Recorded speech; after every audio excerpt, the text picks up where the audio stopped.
themselves up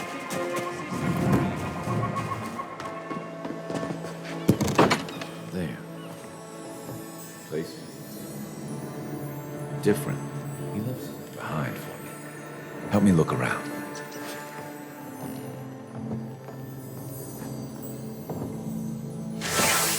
So much here reminds me of Tama. It's strange to be back without him. I still can't imagine what he wanted me to find. Say, what's that you're holding? Yeah, it is. Damn you, Tama. Damn you.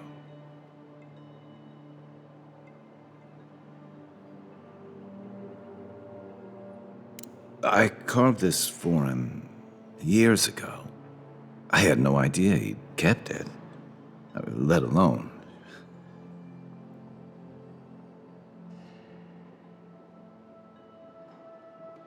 All this time, I never knew. And he tells me like this, when he's long gone, leaving me with nothing but a piece of driftwood I gave him years ago. Would be if he just told me.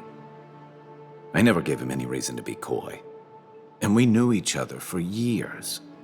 We were close. I trusted him with things in my past. Things I don't talk about.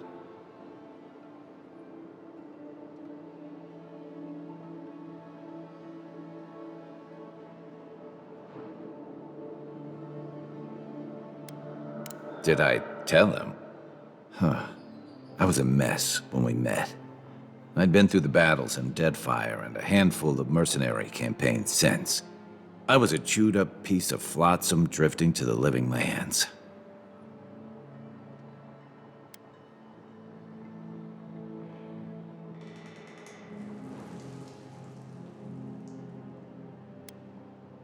Vulnerable?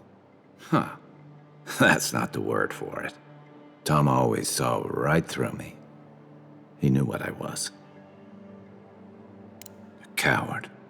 I let him down. He was always there when I needed him. But when he needed me,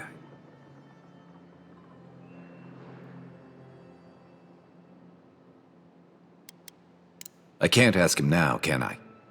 I'm sorry. I don't mean to take this out on you.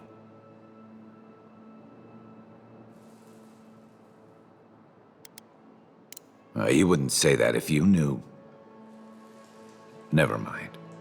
I appreciate you listening, especially since we haven't talked much, just the two of us. Let's keep moving. A little fresh air will clear my head.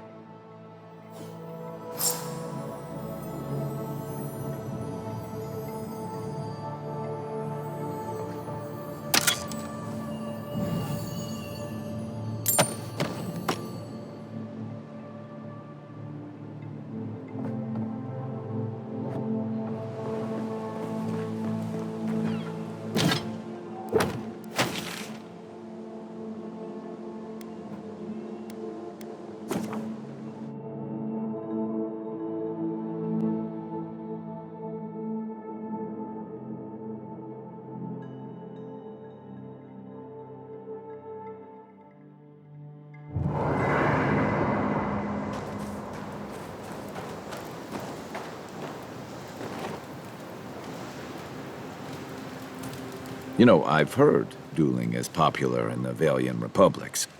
You wouldn't think a public argument could feel as brutal, but I'll be damned if Giada didn't draw blood.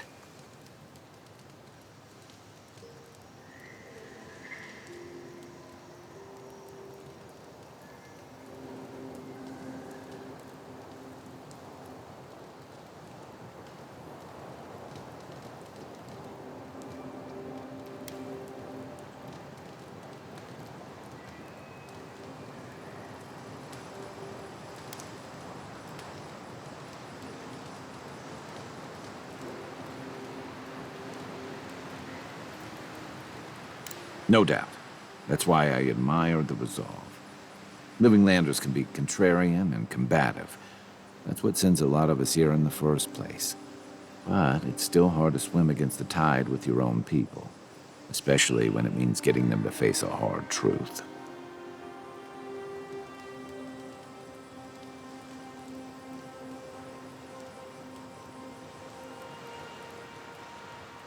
You can't mount an attack if you're questioning every detail of the battle plan. But if you see you're charging into a trap? That's what I admire about Giada.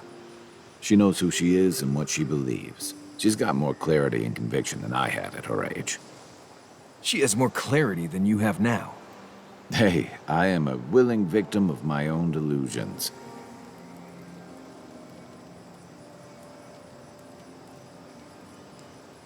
Sometimes that just makes it easier. Hey, don't worry. We're talking about Giada's situation. Right. Like, what did you think I was talking about? Anyway, this can't be an easy time for Giada, but I'm glad to have her on our side. What's on your mind? And troubling. What was it she said? The Steel Garrote will ensure the safety of Aedyran interests?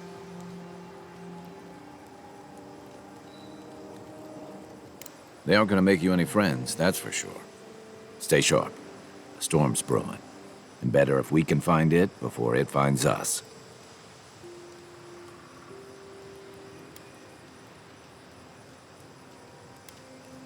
It's been years.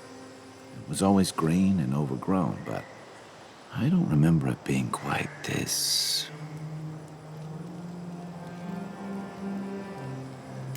Yeah. Something about Emerald Stair has always been unsettling. Everything in the Living Lands grows wild, but it's different here. Those giant roots, whatever they are, I don't remember them being quite as big or close to the settlement.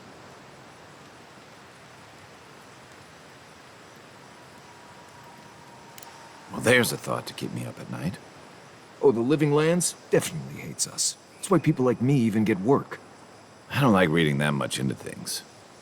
Maybe that's why I'm still a bachelor. Is that what it is? That wasn't even on my list. Either way, when I wake up with night terrors, I'm waking you both up with me.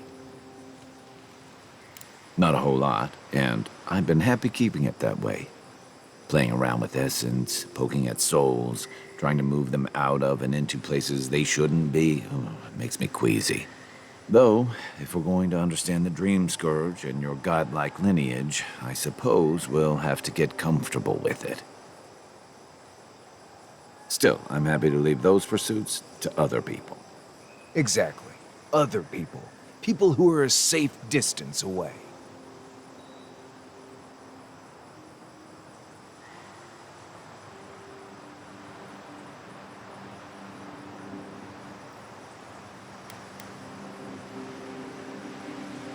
Hundreds of years ago, if I remember my history.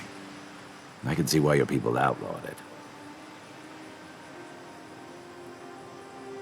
I've just always felt more comfortable with things I can see and grasp for myself.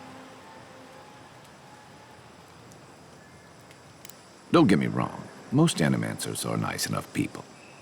But even nice people get strange ideas from time to time. Ask away. I'm well past seconds myself, if we're counting. Even decent people make mistakes, and the rest of us can grow, with a little time and grace. Even if it weren't, I'd rather be wrong than cynical. Anyway, if this place can't give us misfits and screw-ups a second chance, what hope do we have? That must have been 6 years ago now. I guess I was drifting, looking for a change. A settlement called Thirdborn. It's a rugged little place, lots of Rowatayan expatriates.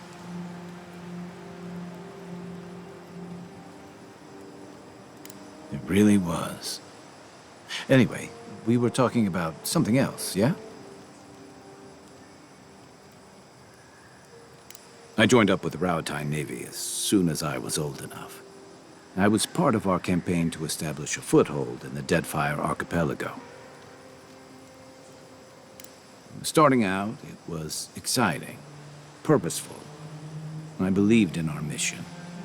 We were returning to our ancestral homeland, reclaiming fertile soil that would feed Rawatai.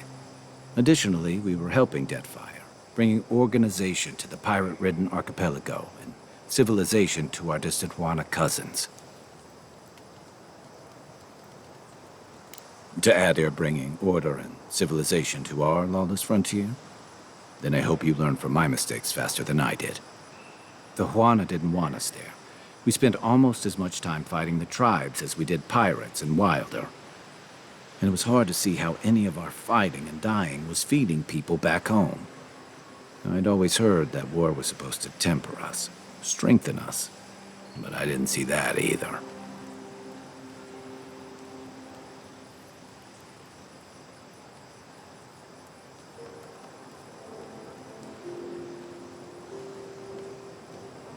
I deserted, and I bounced between different mercenary companies for almost 10 years.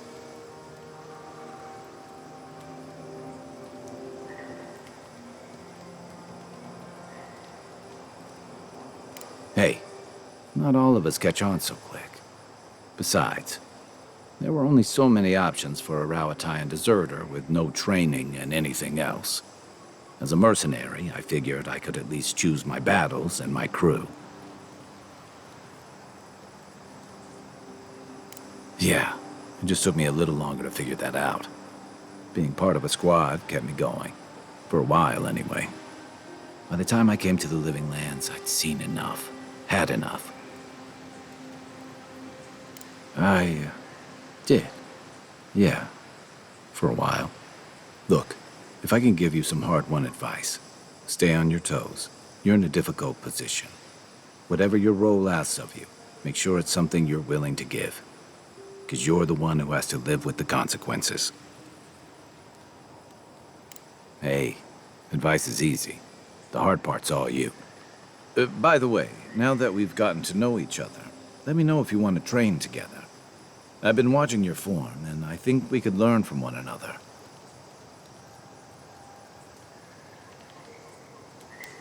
What gave it away? My finely pointed teeth, or the striking blue of my scales?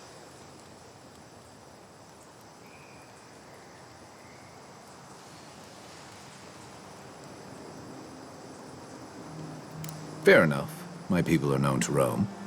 Almost as much as Marius's more far-flung brethren outside the Living Lands. Right. Sounds like Pargroon and elsewhere know better than to stay cooped up in a keep somewhere. Rowatai's hardly a hospitable environment. Many of us end up settling elsewhere, or making a living on the go. That's where you get the popular image of the Amawa bodyguard or mercenary.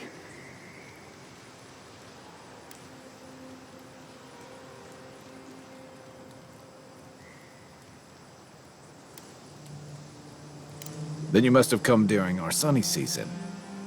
Lashed by storms, battered by waves. We call it the rough country. And old trenchers say it's made us who we are. We do a lot of digging for irrigation, drainage, warfare, the occasional village tournament. Anyone from Rawatai has spent enough time in some kind of hole in the ground to be on a first-name basis with the worms. So, trenchers. Those of us who leave are scramble roots, hardy weeds that can survive just about anywhere. You'd fit right in with the Ronganui's inner circle. It's true that the same things that make Rauatai a difficult place to live have shaped our people and our kingdom. Our coral masons have built living harbors and fortifications along the coast to protect our ships and shelter our cities.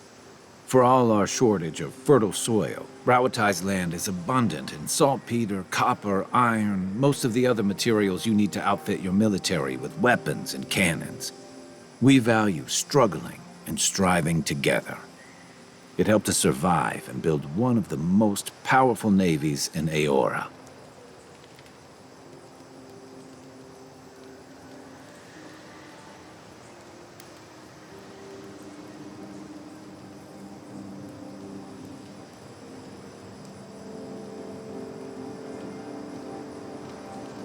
It's been hard-won across a variety of conquests, cooperatives, and trading colonies. Some of the traditionalists worry that prosperity is making us as complacent and soft-handed as our rivals. Same as traditionalists everywhere. Me, I prefer the simplicity of the living lands. Kill the thing that's trying to kill you, and hope it has some edible meat on it.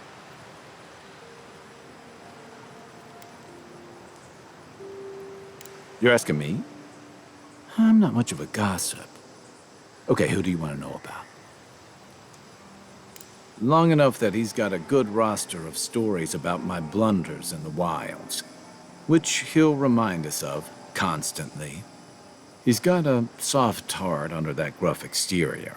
He feels things more deeply than he lets on. So, if he burns the stew one evening, maybe don't mention it.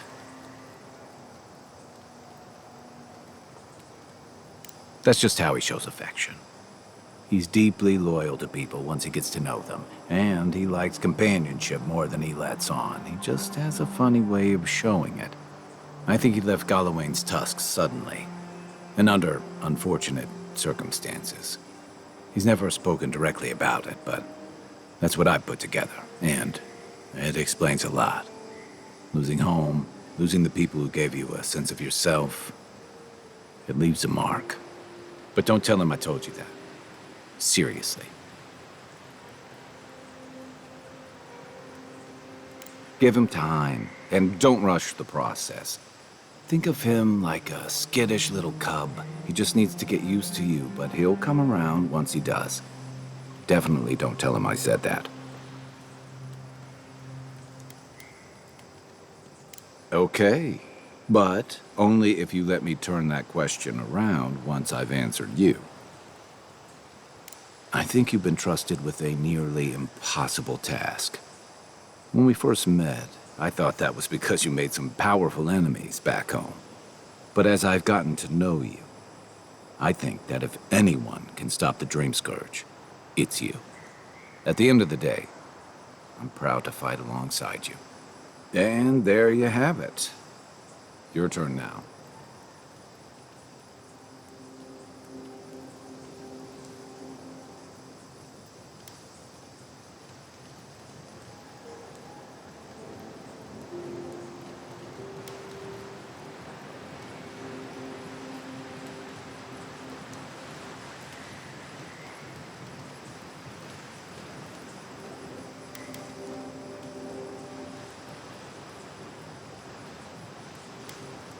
Thanks. We've all got to be able to enjoy a little peace at camp, right? Sure. Sure. What's on your mind?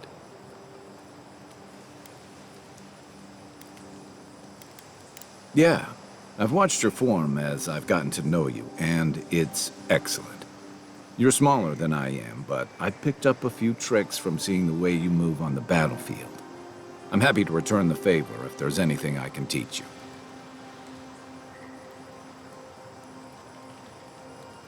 Some of that is sheer stubbornness, but I can give you some pointers on your stance, too. That's it. You got the hang of it. I look forward to seeing what you can do when we get back out there tomorrow. In the meantime, get some rest.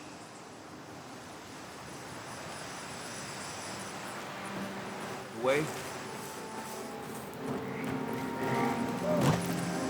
Hey, about earlier. Sorry for going off like that. I haven't talked about Tom in a while. I guess the moment just caught me off guard. First time for everything, huh?